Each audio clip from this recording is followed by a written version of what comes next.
जय हिंद साथियों, नमस्कार। आप सभी को मैं गुरनाम सिंह आप सभी का IQ स्टडी सेंटर पर हार्दिक स्वागत करता हूं। दोस्तों, जो मेरे द्वारा हैंड रिटन नोट्स बनाए गए हैं स्टैटिक जीके के, आप सभी का पहले तो मेरे दोस्त चैनल पर पहली बार है तो चैनल को सब्सक्राइब करेंगे, बेल आइकन पर क्लिक करेंगे ताकि आपको हर वीडियो की नोटिफिकेशन मिलती रहे।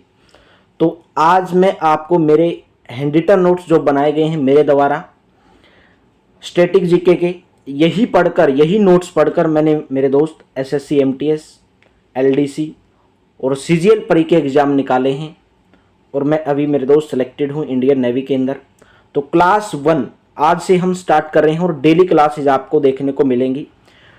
जितने भी स्टैटिक जीके के टॉपिक हैं 45 टॉपिक्स हम इसके अंदर कवर करेंगे। डेली क्लासेस क्लास 1 आज हम स्टार्ट कर रहे हैं। डेली आपको बिल्कुल बेसिक से और बिल्कुल विस्तृत जानकारी आपको मिलेगी। अगर आपको वीडियो अच्छी लगी तो वीडियो को लाइक जरूर करेंगे, शेयर जरूर करेंगे। चलिए हम वीडियो की शुरुआत करते हैं। सबसे पहले देखते हैं जनरल नॉलेज यानी कि सामान्य ज्ञान, जिसको आप जीके बोलते हो, वो क्या होती है। किसी क्षेत्र या वस्तु के बारे में सामान्य जानकारी सामान्य ज्ञान कहलाती है। यानी कि किसी भी क्षेत्र या किसी भी वस्तु के बारे में जो भी आपकी एक सामान्य जानकारी आपको मिलती है वो सामान्य ज्ञान कहलाती है। और जनरल स्टडीज क्या कहलाती है? जीके जीएस आप सुनते होंगे। जीएस क्या कहलाती है? यानी कि सामान्य अध्ययन, निश्चित क्षेत्र के बारे में विस्तृत अध्ययन, यानी कि एक निश्चित क्षेत्र के बारे में विस्तार से अध्ययन करना, वो कहलाती है जनरल स्टडीज यानी कि सामान्य अध्ययन। करंट नॉलेज क्या कहलाती है? जिसको आप बोलते हैं करंट जीके, वर्तमान में जो किसी क्षेत्र में चल रहा हो उसको बोलते हैं करंट नॉलेज। और स्टैटिक जीके किसको बोलते हैं? वे तथ्य जिनमें बदलाव नहीं होता है। आज वही इसी क्लास में हम देखने जा रहे हैं स्टैटिक जीके नॉलेज। वे तथ्य जिसके अंदर कोई भी बदलाव नहीं होता वो कहलाती है स्टैटिक जीके। अभी हम सिलेबस देखेंगे। पहले हम इसके अंदर क्या क्या सिलेबस कवर करने वाले हैं। डेली क्लासेज आपको मिलेंगी। वर्ल्ड हेरिटेज साइट पहला टॉपिक है विश्व विरासत स्थल। दूसरा टॉपिक है पर्यटन स्थल, विश्व के भी और भारत के भी जितने भी पर्यटन स्थल हैं। प्रमुख स्मारक, खेल, पुरस्कार, संगठन, पुस्तक, लेखक, राष्ट्रीय उद्यान, वन्य जीव अभ्यारण्य।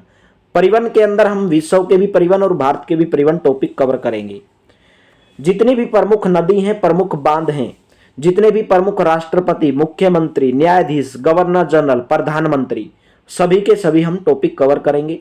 प्रमुख मकबरे, मंदिर, प्रमुख मेले, नृत्य और जितनी भी बीमारियां हैं कि किससे कौन सी बीमारी होती है, और जितनी भी राजधानी हैं उनकी मुद्राएं हैं, और जितने भी आर्थिक संगठन हैं, और जितने भी GI टैग हैं, और जितनी भी जनजातियां हैं विश्व की और भारत की, और जितने भी प्रमुख घास के मैदान हैं, यही सभी टॉपिक मैं आपको स्टैटिक जीके के अंदर कवर करवाने वाला हूं। चैनल पर पहली बार है तो चैनल को सब्सक्राइब करेंगे और वीडियो अगर आपको अच्छी लगी तो वीडियो को लाइक जरूर करेंगे। सबसे पहले आज हम टॉपिक की शुरुआत करते हैं वर्ल्ड हेरिटेज साइट से, यानी कि विश्व विरासत स्थल। सबसे पहले जानेंगे विश्व विरासत स्थल होता क्या है। ऐसा क्षेत्र जिसका अपना ऐतिहासिक, सांस्कृतिक और वैज्ञानिक महत्व हो उसको कहा जाता है विश्व विरासत स्थल। यानी कि ऐसा क्षेत्र जिसका अपना ऐतिहासिक, सांस्कृतिक और वैज्ञानिक महत्व हो विरासत स्थल कहलाता है। इसका संचालन भाई विश्व विरासत स्थल का संचालन किसके द्वारा किया जाता है? यूनेस्को के द्वारा किया जाता है। यूनेस्को की फुल फॉर्म है united nation education, scientifical and cultural organisation. UNESCO की फुल फॉर्म है। यूनेस्को कब बना? 1945 में बना और इसका मुख्यालय पेरिस के अंदर है। यूनेस्को का मुख्यालय पेरिस के अंदर है और कब बना? 1945 में बना। 1972 में विश्व विरासत समिति बनी, जिसका काम था भाई यानी कि जितने भी स्थल हैं, जितने भी विश्व विरासत स्थल हैं विश्व के अंदर, उन सभी की देख रेख करना, उसका काम है विश्व विरासत समिति का। ये कब बनी? 1972 में बनी। और विश्व विरासत दिवस कब मनाया जाता है? 18 अप्रैल को विश्व विरासत दिवस मनाया जाता है। सबसे पहले ट्यूनीशिया देश के अंदर 1983 में, सबसे पहले ट्यूनीशिया देश के अंदर 1983 में विश्व विरासत दिवस मनाया गया था। आपको विश्व विरासत स्थल से क्या क्या जानकारी मिलती है?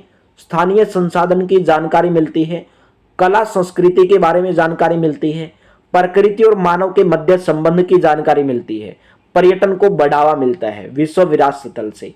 अगर किसी भी देश के अंदर ज्यादा विश्व विरासत स्थल हैं तो ज्यादा लोग पर्यटक ज्यादा आएंगे, और पर्यटक जो लोग आएंगे वहां से सरकार को पैसा मिलेगा जो भी पर्यटक आएंगे। स्थानीय संसाधन की जानकारी मिलती है, कला संस्कृति प्रकृति और मानव के मध्य संबंध की जानकारी मिलती है। अभी हम बात करेंगे विरासत स्थल का विभाजन। विश्व के अंदर टोटल 1157 विरासत स्थल हैं। विश्व के अंदर टोटल 1157 विरासत स्थल हैं। भारत के अंदर 40 हैं, लेकिन अभी बढ़कर 43 हो गए हैं। कितने हो गए मेरे दोस्त? अभी बढ़कर 43 हो गए हैं विरासत स्थल भारत के अंदर। विरासत स्थल को बांटा गया है प्राकृतिक विरासत स्थल, सांस्कृतिक विरासत स्थल और मिश्रित विरासत स्थल। अभी हम बात करेंगे प्राकृतिक विरासत स्थल कौन से होते हैं। इनका वैज्ञानिक और पारिस्थितिकी महत्व होता है, जैसे राष्ट्रीय उद्यान हो गए, वन्यजीव अभ्यारण्य हो गए, वन्य पक्षी अभ्यारण्य हो गए। ये सभी के सभी प्राकृतिक स्थल के अंदर आते हैं और भारत के अंदर 7 प्राकृतिक स्थल हैं। सांस्कृतिक स्थल कौन से होते हैं? इनका अपना ऐतिहासिक और सांस्कृतिक महत्व है। एग्जाम्पल के लिए जैसे इमारत हो गई, किले हो गई, मंदिर हो गई, मस्जिद हो गई और गुफाएं हो गई। ये सभी सांस्कृतिक विरासत स्थल के अंदर आते हैं और भारत के अंदर 32 हैं। ये मिश्रित में है, जो प्राकृतिक भी होते हैं और सांस्कृतिक भी होते हैं, वो आते हैं विश्व विरासत स्थल यानी कि मिश्रित विश्व विरासत स्थल के अंदर। ये भारत के अंदर केवल एक है। अगर सबसे ज्यादा बात करें भाई, सबसे ज्यादा विरासत स्थल इटली के अंदर है। कितने हैं? 58। सबसे ज्यादा विरासत स्थल इटली के अंदर। भारत का सबसे पहला आगरा का किला, भारत का सबसे पहला विरासत स्थल यूनेस्को के द्वारा घोषित किया गया आगरा का किला। कब? 1983 में। भारत का जो रिसेंट बना है फिलहाल में धोलावीरा गुजरात 2021 में बना है, लेकिन अभी भी कर्नाटक में भी बने हैं, असम में भी बने हैं। फिलहाल में अगर बात करें 2024 में, लेकिन 2021 के बात कर रहा हूं भाई क्योंकि ऑलरेडी पहले वाले नोट्स हैं। ठीक है, तो धोलावीरा जो बना था गुजरात का 2021 में बनेगा। यह भी एग्जाम के अंदर ऐसा नहीं पूछा जा सकता है। पूछा जा सकता है आपसे कि भारत का धोलावीरा गुजरात विश्व विरासत स्थल में यूनेस्को के द्वारा कब शामिल किया गया, तो आप बोलेंगे 2021 में, लेकिन 2024 में भी असम के अंदर भी बनाए, तो टोटल बढ़कर 43 हो गए। आप ये याद रखेंगे। साथ में आपको अपडेटेड जानकारी भी दे रहा हूं। अभी हम बात करेंगे प्राकृतिक विश्व स्थल जो भारत के अंदर कुल कितने हैं? 7 हैं। सबसे पहला 1985 में विश्व विरासत स्थल घोषित किया गया काजीरंगा राष्ट्रीय उद्यान। कहां पर है? असम के अंदर है। और कहां पर है? ब्रह्मपुत्र नदी के किनारे पर स्थित है। काजीरंगा राष्ट्रीय उद्यान को विश्व विरासत स्थल में 1985 में शामिल किया गया। ब्रह्मपुत्र नदी के किनारे स्थित है और एक सींग वाले गेंडे के लिए प्रसिद्ध है काजीरंगा राष्ट्रीय उद्यान। बात करेंगे मानस राष्ट्रीय उद्यान। मानस राष्ट्रीय उद्यान असम के अंदर स्थित है और मानस नदी के किनारे स्थित है और जंगली पानी वाली भैंस के लिए प्रसिद्ध है। ठीक है, ये आप बात याद करेंगे क्योंकि बहुत बार पूछा जाता है कि आपसे पूछा जा सकता है कि मानस राष्ट्रीय उद्यान कौन सी नदी के किनारे स्थित है, तो बोलेंगे मानस नदी। किसके लिए प्रसिद्ध है? जंगली पानी वाली भैंस के लिए प्रसिद्ध है। और कहां पर है? असम राज्य के अंदर स्थित है। केवलादेव पक्षी अभ्यारण्य कहां पर है? भरतपुर राजस्थान के अंदर है।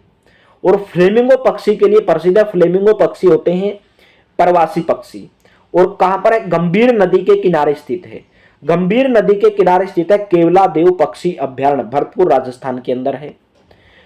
बात करेंगे सुंदरबन का डेल्टा, जिसको 1987 में यूनेस्को के द्वारा विश्व धरोहर स्थल में शामिल किया गया। सुंदरबन का डेल्टा कहां पर है? पश्चिम बंगाल में बनता है और एक डेल्टा एक क्षेत्र है और यहां पर मैंग्रोव वन पाए जाते हैं और रॉयल बंगाल टाइगर कहा जाता है। सुंदरबन के डेल्टा को क्या कहा जाता है? रॉयल बंगाल टाइगर कहा जाता है। ये सभी आप पॉइंट याद रखेंगे, केवल वही इंपॉर्टेंट पॉइंट जो आपके एग्जाम के अंदर आएंगे। 1988 में बना था नंदा देवी राष्ट्रीय उद्यान। 1988 में नंदा देवी राष्ट्रीय उद्यान कहां पर है? उत्तराखंड के अंदर है।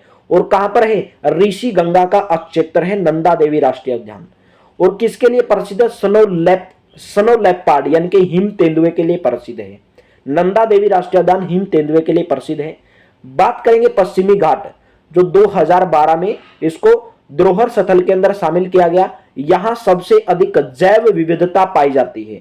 यहां सबसे अधिक क्या पाई जाती है? जैव विविधता पाई जाती है। यह एक पर्वतीय क्षेत्र है। पश्चिमी घाट 2012 में यह एक सबसे अधिक जैव विविधता यहां पर पाई जाती है पश्चिमी घाट के अंदर। 2014 में ग्रेट हिमालय राष्ट्रीय उद्यान कहां पर है? हिमाचल प्रदेश के अंदर है। ये सभी भारत के प्राकृतिक विश्व विरासत स्थल थे 7। तो जो नेक्स्ट है, नेक्स्ट टॉपिक यानी कि इसी का टॉपिक जो भी सांस्कृतिक विरासत है कुल 32, वो हम कल नेक्स्ट क्लास में क्लास नंबर 2 में करेंगे। डेली आपको ये क्लासेस, आज थोड़ा लेट हो गए लेकिन डेली आज आपको ये क्लासेस दोपहर को 12 बजे चैनल पर अपलोड कर दी जाएगी और टेलीग्राम चैनल को ज्वाइन कर लेंगे और डिस्क्रिप्शन के अंदर पीडीएफ का लिंक दिया गया। चैनल पर पहली बार है तो चैनल को सब्सक्राइब जरूर करेंगे। मेरे हैंडरिटन नोट्स मेरे द्वारा बनाए गए हैं, यही पढ़कर मैंने मेरे दोस्त बहुत सारे एग्जाम क्लियर किए हैं।